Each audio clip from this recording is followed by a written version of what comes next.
And so I try to find some activities during this stay, even in the terrible condition of being tortured, because I wanted to stay mentally fresh. I knew that that was his target.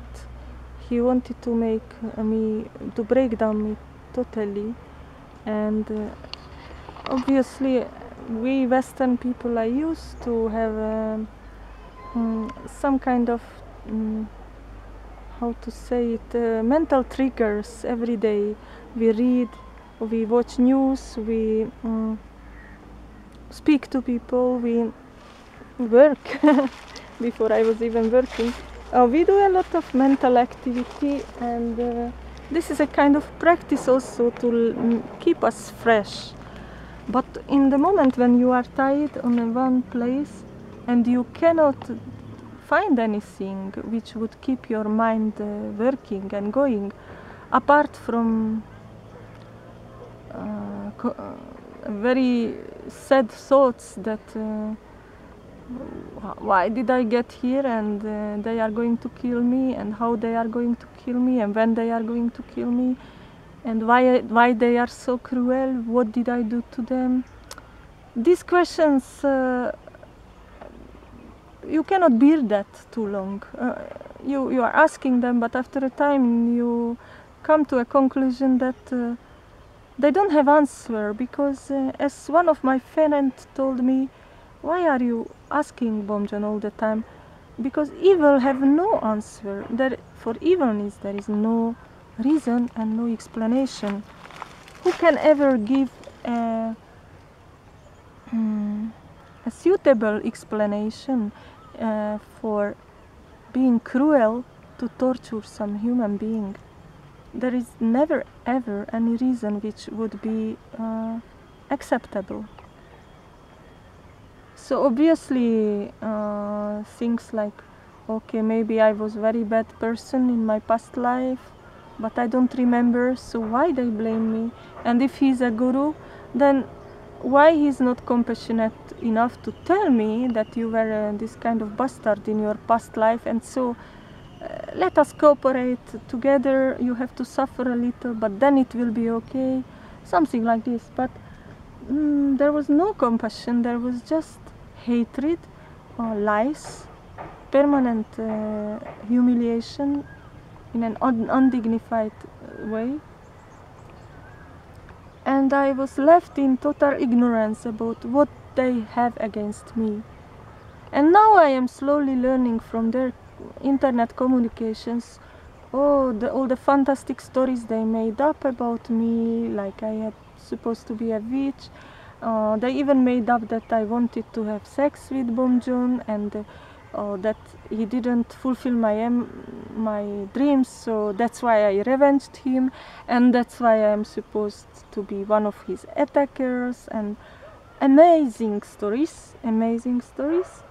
And if Bomjon had ever anything divine in him, anything dharmic or anything human, he would stop these stories in their roots. But no, he enjoys these stories, he makes them more and more fantastic, more and more false, and then they become a balloon. And you know, the truth, when one lie is repeated countless times, there is the repetition itself makes that lie sound like truth for most people. And so now when someone is opening the internet searches, they will find a lot of information about me from the Sangha, claiming that I was a witch, or in the media that I was a witch, an attacker, an enemy. But no one is opening the Google group, no one is opening the praising articles I was writing. Why? Because Bomjon is very clever. He told Andrea Good to close down the old Google group where all my praising articles to his persons had been found. And so right now only the very old members of Google group have access, to my praising articles, because Bomjon's plan was and is to create a false image that I am an enemy and I never was his supporter and never was a devotee, and he is very, very speculative. He can see long times in front of him, and he can plan very in an elaborated method. And I am now realizing how mean this plan was, because currently now when newcomers are coming to his group, they have no access to the Marichi's praising articles, and they don't even know anymore that I used to be his big devotee, and that I used to live in Halkhoriya legally like anyone else, and worshipping him, and that I was a translator of his Mahapranithana, or the proofreader of Andrea Good's Reflection on Palden Dorje book.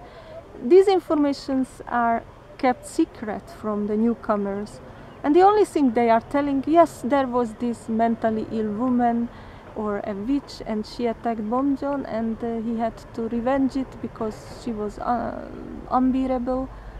And a great deal of these lies is spread by Top Dorje. Surprisingly, a guy who can lie to your face as if without the moving of his eyelid, we say in Hungarian. So he is telling people that he saw me flying in the air, and that was the proof that I was a witch. Or he touched a letter I wrote to the Sangha, where I was requesting the Sangha, please look after the dog. I am sending milk powder to give it to the white dog. I was buying from my money flea collars, and I sent this to the Sangha with a little letter. Please take care of this dog. I was sponsoring taking care of this dog, because in a village it was not a good life for it. And Dorje touched this letter, and then he claims to people, but it's an absurd story, that he got backache. But a few days before he came to Vaiba's house, and he had backache from building a house, not from touching this letter. He was even having a therapy of massage because of the backache. So there are some absurd stories, really. Now I have to finish because people are coming.